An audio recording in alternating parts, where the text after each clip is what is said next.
Hello dear students, in this lesson I'm going to talking about compare and order fractions.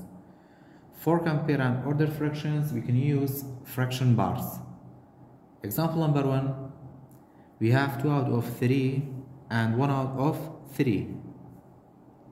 We can use the fraction bars.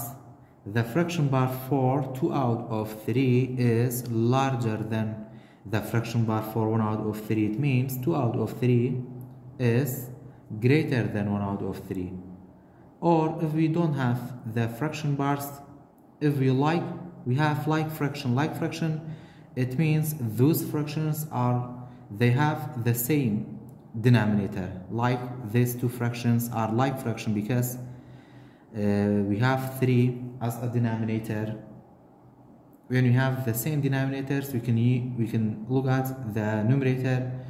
The numerator for which fraction is great, it means this fraction is greater fraction. So 2 is greater than 1, it means 2 out of 3 is greater than 1 out of 3.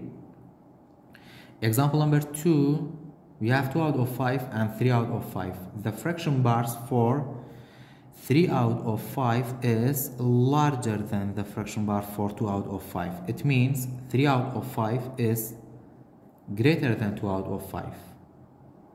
Or we can compare the numerator because we have the same denominators.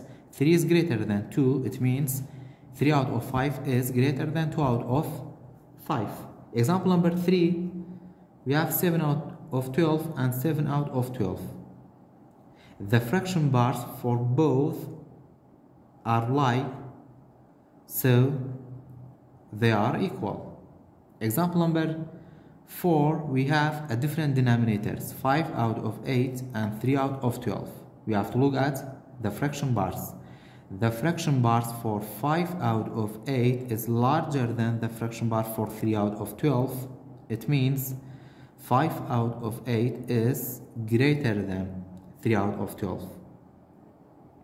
After that, we have these fractions. Order the fractions from least to greatest. We have the same denominators, so it's easy to order from least to greatest or greatest to least. Now we have to order from least to greatest. The least fraction is 1 out of 5 because the smallest number is 1 among these fractions. 1 out of 5. After that we have 2 out of 5s. After that we have 3 out of 5 and then 4 out of 5, and the greatest fraction is 5 out of 5.